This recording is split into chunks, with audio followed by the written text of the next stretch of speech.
Bonjour, donc je m'appelle Malisa Saïd. Je suis mère de famille, j'ai 4 enfants. Je suis avocate et conseillère municipale à la ville de Marseille. Alors, succinctement, mon parcours académique et suivant, j'ai un master 1 en droit privé, un master 2 en droit international et un autre master 2 en droit international obtenu à l'ENA et à Paris Dauphine. Professionnellement, j'ai exercé quelques fonctions au sein de l'administration comorienne il y a quelques années.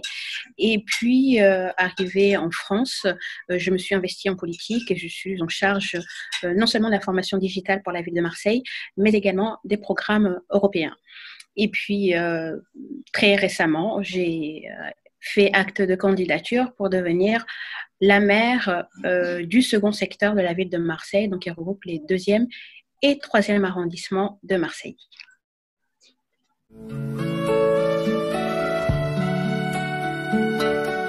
Alors, la politique, je suis un peu comme Obélix. Je suis tombée dans la marmite étant très petite parce que mes parents sont investis politiquement aux Comores depuis fort longtemps. Donc, pour moi, c'était un peu une suite logique. Et puis, surtout, à Marseille, lorsque je suis revenue, parce que je suis née, j'ai grandi à Marseille, mais j'étais partie faire mes études notamment. J'ai travaillé aussi un peu aux Comores. Et lorsque je suis revenue à Marseille, je me suis dit, c'est pas possible, on peut pas être dans la seconde ville de France, avoir une ville cosmopolite, métissée, qui soit finalement le carrefour de beaucoup de communautés et ne pas avoir des élus qui sont à l'image de cette population. Marseille, 2008, c'était la première fois où il y avait une élue municipale noire, alors qu'aux États-Unis, ils étaient en train d'élire un président noir. Donc voilà, ça m'a poussé à m'engager pour pouvoir faire porter une voix, celle finalement des minorités qui sont trop souvent sous-représentées. Et c'est comme ça où je me suis retrouvée finalement à m'engager dans la bataille municipale de 2014 et à devenir élue.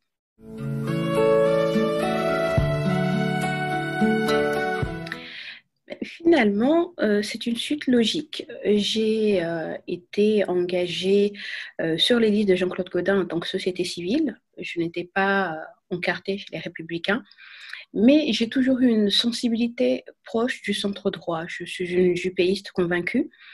Et aujourd'hui, force est de constater que la droite modérée, ou plutôt le centre droit, est plutôt au sein de la République en marche. J'en veux pour preuve le Premier ministre actuel, Édouard Philippe, qui était l'un des plus fervents défenseurs d'Alain Juppé, ou Gilles Boyer, qui est député européen, désormais la République en marche, qui était aussi porte-parole d'Alain Juppé, et je peux citer beaucoup d'exemples. Donc pour moi, c'était finalement une suite logique d'être au sein du mouvement politique qui aujourd'hui se rapproche le plus de ma sensibilité politique et de centre droit.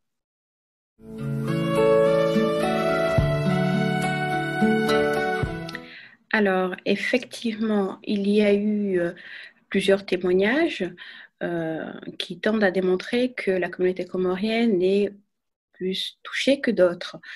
Je pense que cela peut s'expliquer par différents facteurs. Euh, la première raison, en tout cas mon humble avis, c'est que nous sommes une communauté qui nous regroupons très souvent. Alors, à Marseille, il semblerait que 3 communautés soient fortement touchées. C'est la communauté comorienne, la communauté gitane et puis également la communauté juive, tout simplement parce que ce sont les communautés qui se regroupent le plus souvent.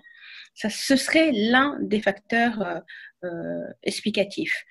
Une autre raison qui est souvent avancée, c'est que nous vivons dans des secteurs, nous vivons aussi dans des logements où la promiscuité est telle que forcément le virus a tendance à se propager plus rapidement. Une troisième raison qui est avancée, c'est que la communauté comorienne de Marseille est celle qui travaille dans les domaines les plus à risque.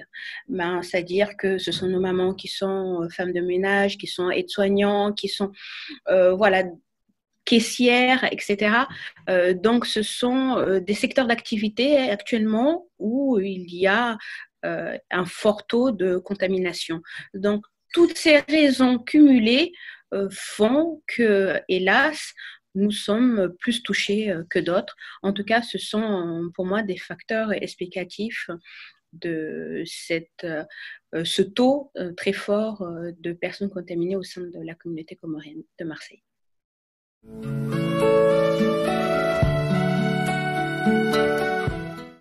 Alors moi, j'ai été élue dans les premiers 7e arrondissements. Ce n'est pas le secteur où il y a plus, en tout cas où la communauté est fortement présente. En revanche, elle l'est dans les 2e et 3e arrondissements. Et c'est le secteur où je suis candidate donc, pour l'élection qui n'est pas encore achevée. Alors, ce qu'il faut savoir, c'est que le peuplement des quartiers nord de Marseille s'est fait par vagues, en fonction des différentes vagues d'immigration. Donc, il y a eu auparavant les Corses, puis ensuite les Italiens, puis ensuite les Maghrébins, et puis maintenant les Comoriens. C'est la dernière vague d'immigration, et donc c'est cette partie-là, la population qui s'installe dans les quartiers nord, tout simplement parce que ce sont les territoires où on peut accéder un peu plus facilement, entre guillemets, au logement, puisqu'ils sont moins chers. C'est ce qui explique qu'aujourd'hui, on a une communauté qui est fortement représentée dans les quartiers nord, parce que c'est là où on leur accorde des logements, et c'est là où, clairement, il y a une paupérisation aussi du territoire, une ghettoisation, j'ai même envie de parler d'un apartheid social, puisqu'il est vrai, il faut le reconnaître, les pouvoirs publics ne font pas en sorte qu'il y ait de la mixité sociale. Voilà, on a tendance à parquer même, c'est triste à dire, mais c'est une réalité, à parquer les populations, les dernières arrivantes qui sont d'ailleurs les plus défavorisées dans ces quartiers-là.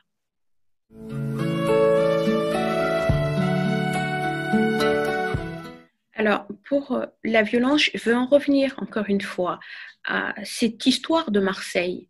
On parle aujourd'hui de violence ou d'une délinquance au sein de la communauté, et j'ai envie de rappeler l'histoire encore récente de Marseille, la French Connection. Quand on parle de la French Connection, on pense à Marseille, mais c'était qui? C'était à l'époque des Italiens, des Corses. Lorsque cette vague est passée, ce sont les Maghrébins qui ont repris, entre guillemets, le réseau. Et maintenant, ce sont les Comoriens qui sont en train de prendre le réseau. Donc, c'est vraiment en fonction des vagues successives, c'est cyclique. Cela ne m'étonnerait pas que demain, lorsqu'il y aura une autre communauté qui est en train de s'installer à Marseille, que ça passe aussi à l'autre communauté. C'est vraiment par vague, ce n'est pas propre à la communauté comorienne. C'est propre à Marseille, surtout. Voilà, c'est un territoire assez particulier. Souvent, je dis que c'est une république dans la République.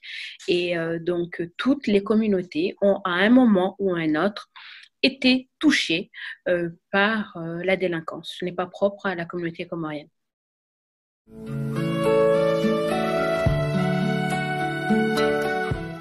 Oui et non.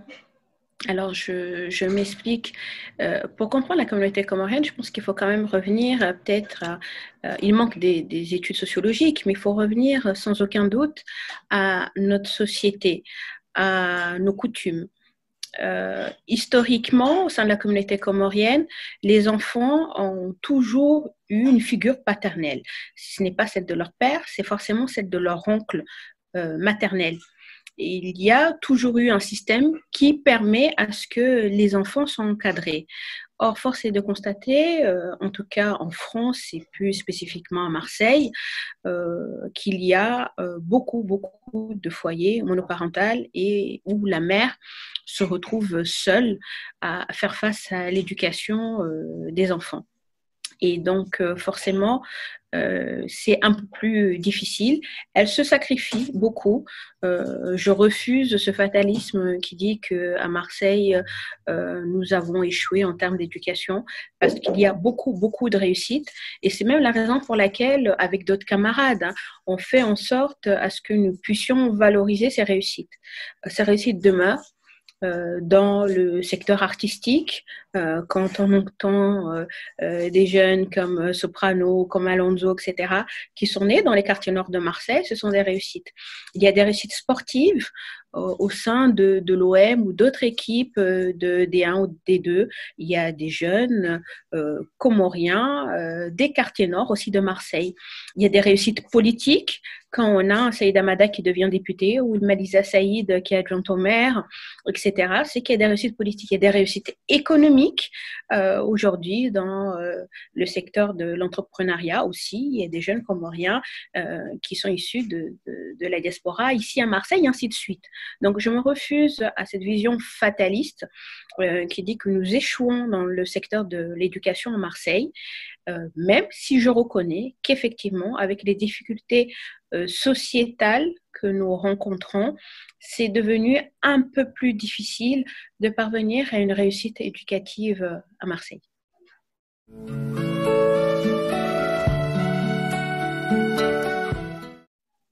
Alors, les élections municipales à venir, elles sont un peu compliquées à cause de cette pandémie qui fait que tout est en suspens et où il est fort possible que le premier tour soit annulé et que nous recommencions à zéro le scrutin.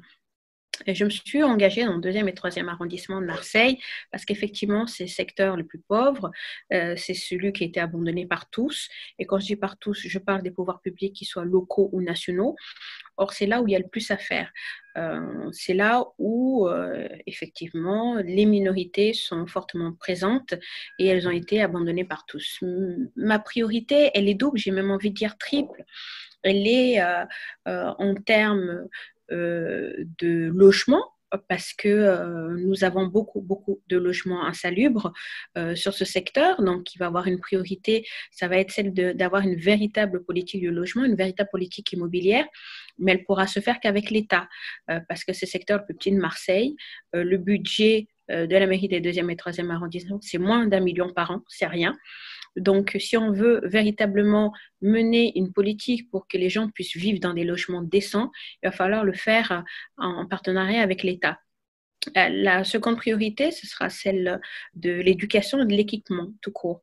Lorsque moi, je vois des jeunes en bas des tours dans ces quartiers et que je leur demande « pourquoi vous restez là ?» Ils disent « mais madame, vous voulez qu'on aille où ?»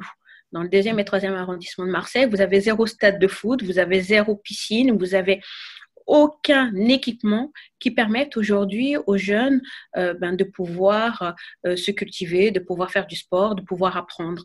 Donc, c'est une seconde priorité, pouvoir réaliser très rapidement des équipements sur ce secteur parce que c'est le seul moyen aussi, non seulement de sortir les jeunes de la délinquance, mais aussi de leur offrir un avenir. On ne peut pas continuer à fermer des bibliothèques, etc. Donc, c'est vraiment une priorité. Et la troisième, ce serait de travailler sur question d'emploi. On dit que les jeunes ne veulent pas travailler, c'est faux.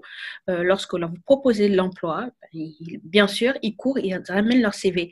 Donc, c'est encore une fois, il faut pouvoir travailler sur ces 3 thématiques-là avec l'État et avec les collectivités pour que nous puissions avoir les moyens d'agir.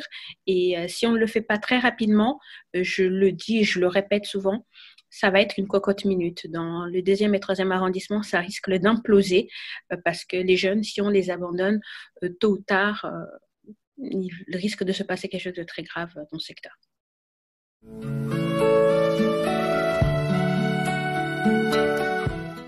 Il faut rappeler encore une fois l'histoire. Les autres diasporas africaines, elles ont une histoire qui remonte peut-être un peu plus en arrière que la nôtre. C'est-à-dire, on revient au mouvement des indépendances. Il ne faut pas oublier que les Comores et Djibouti, ce sont les derniers à avoir acquis leur indépendance. Donc, forcément, les dernières vagues d'immigration et donc d'installation des diasporas, ce sont nous. Donc, forcément, on n'a pas le même recul ou la même maturité pour pouvoir se construire et s'organiser. Donc, il y a déjà des facteurs historiques qu'il faut prendre en compte. La seconde raison, c'est qu'on a d'autres diasporas qui sont effectivement mieux organisées, mais parce qu'il y a une volonté politique. À partir du moment où les États ont décidé d'octroyer le droit de vote à leur diaspora, de leur octroyer des droits économiques, sociaux, politiques, forcément, ils mettent les moyens pour qu'il y ait une organisation. Ce n'est toujours pas le cas chez nous. Il n'y a clairement pas de volonté politique. d'aider à l'organisation de la diaspora. Donc, ces raisons font que, oui, nous ne sommes pas encore suffisamment organisés. Pour autant, ce constat, j'ai quand même envie de le limiter, dans la mesure où, lorsqu'il s'agit de réaliser ou de mettre en place des projets aux Comores, ben, la diaspora, elle s'organise très bien. Moi, je sais que on a certaines régions ou certains villages qui parviennent très bien à mutualiser et à s'entendre pour réaliser une route, un hôpital, une école ou que sais-je encore, les infrastructures aux Comores. Et là, la diaspora, elle arrive tout de suite à s'entendre, à organiser des manifestations, à lever des fonds, à les transférer aux Comores pour pouvoir atteindre les objectifs qui se sont fixés.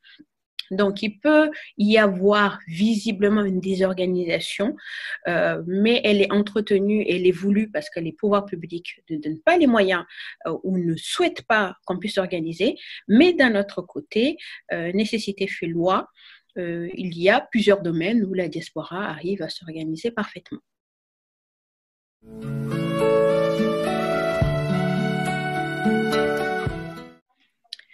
Alors, j'ai un lien très fort avec les Comores puisque j'y vais régulièrement. J'ai prêté serment en tant qu'avocate aux Comores. Donc, je suis de trépied l'évolution, qu'elle soit politique, économique, sociale. Et j'essaie de faire en sorte que mes enfants aussi conservent ce lien et puissent y aller très, très régulièrement.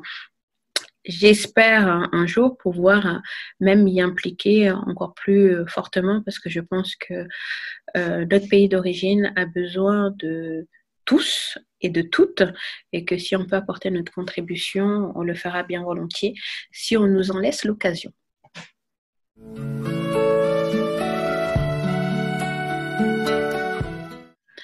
Je pense qu'il y a une culture comorienne qui se perd. Et là, je parle de la culture, mais vraiment au sens large. Je prends un exemple, la vannerie aux Comores. C'était quand même un savoir-faire, des compétences vraiment, à mon sens, qui sont précieux et qui aujourd'hui se perdent. On ne trouve plus aucun produit issu de la vannerie, alors qu'à Madagascar, on en fait encore beaucoup, même on exporte. Et nous, aujourd'hui, lorsqu'on essaie d'acheter un souvenir Made in Comores, et qu'on va à Volo Volo ou qu'on va même à la boutique de souvenirs de l'aéroport, ben on se rend compte que finalement, ce sont des produits malgaches. Donc, c'est un exemple, mais qui est symptomatique de ce qui se passe actuellement. Il y a des traditions qui se conservent, telles que le handa, mais qui sont totalement dénaturées, qui sont devenues des traditions uniquement monétaires et on a perdu tout le côté culturel, folklorique, traditionnel. Aujourd'hui, quand on va voir un machouli, on se rend compte que ce sont uniquement des opérations financières, mais toutes les danses traditionnelles qu'on avait l'habitude d'observer, qu'on voyait le bora, qu'on voyait les ngomazaki tamadoun, etc., ben, elles ont totalement disparu. Aujourd'hui, on demande j'aimerais bien voir Atari la maison. On va à grand les yeux en disant mais de quoi tu me parles? Donc, c'est dommage parce qu'on est petit à petit en train de perdre totalement notre culture. Quand les gens, bon, je ne vais pas sur le débat Handa, anti-Handa, je pense que ce sont des traditions qu'on devrait conserver tout en les rationalisant de manière à ce qu'elles ne mènent pas aux faillites personnelles des uns et des autres. Mais de manière plus large, il y a toute une culture qui est en train de disparaître, hélas, dans le domaine de la musique comorienne proprement dit, traditionnelle aussi, est en train de disparaître. On en entend de moins en moins. On s'inspire d'autres courants africains ou hip-hop, etc. Et c'est très bien, on s'ouvre à l'international, mais on est en train de perdre petit à petit l'essence même de notre culture, de notre langue. Aujourd'hui, parler comorien, ben, petit à petit aussi, ce sont des choses qui sont en train de disparaître. Et c'est dommage, mais je pense que c'est dû aussi au fait qu'il n'y a pas, et ça je l'assume, il n'y a jamais eu de politique culturelle voulue par les gouvernements successifs aux Comores. Depuis plus de 30 ans, il n'y a pas de politique culturelle qui est menée.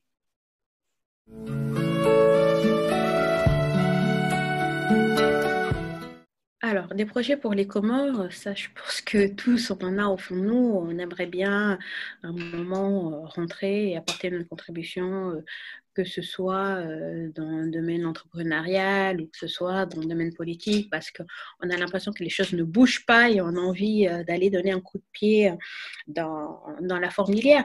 Mais si j'avais un souhait, ce serait qu'il y ait davantage de jeunes qui s'investissent, qu'il y ait davantage de femmes qui s'investissent. Je vais donner peut-être plusieurs exemples. Et allez, puisque on aime à me décrire comme étant féministe, je vais parler des femmes. Il y a 30 ans, on présentait dans le domaine culturel, par exemple, deux grandes chanteuses, Zainaba Lafouador et Shamsa Sagaf. Aujourd'hui, si on regarde dans le domaine de la chanson, combien est-ce qu'il y a de femmes réellement qui sont sur le devant de la scène? On peut dire qu'on a deux grandes chanteuses comoriennes. On en a une, deux, trois, mais ça signifie que 30 ans plus tard, elles n'ont pas augmenté. Bon, allez, allons dans le domaine de la politique. Il y a 30 ans, nous avions Madame Sitou qui était députée et ministre. Et aujourd'hui, si on nous demande aussi de citer des femmes devant la scène politique, eh bien, pareil, on va peut-être en citer une, deux. C'est triste. Dans le domaine économique, si on devait citer il y a 30 ans des femmes dans le secteur économique, ben, peut-être qu'on parlera de Madame Solhan, Madame Sagaf. Aujourd'hui, si on cherche des femmes dans le domaine économique, il y en a peut-être un peu plus, mais il n'y en a pas encore suffisamment, et ainsi de suite. C'est-à-dire que les exemples, je pourrais les multiplier, mais vraiment dans tous les domaines. Et je trouve cela véritablement dommage qu'à l'heure actuelle, on n'ait pas plus de personnes, en tout cas elles sont moins visibles que jadis. Et donc si j'avais un souhait à formuler, ce serait qu'on ait une jeunesse et qu'on ait des femmes qui s'engagent un peu plus et qui fassent bouger davantage les choses.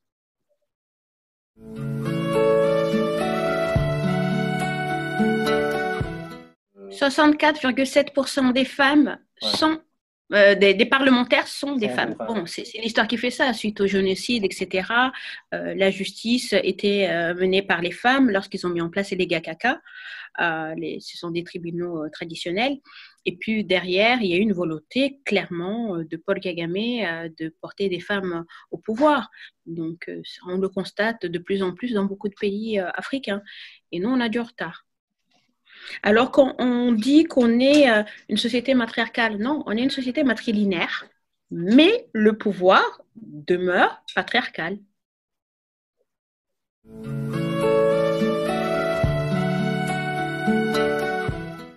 Moi, je dis qu'il faut oser. Il faut oser, il ne faut pas avoir peur de s'engager. Moi, lorsque je me suis engagée à Marseille, j'ai tout simplement écrit au député de Marseille, qui était aussi maire de secteur, en lui disant que je souhaitais débattre avec lui. Sa secrétaire m'a appelé, me dit, mais vous souhaitez distribuer des tracts?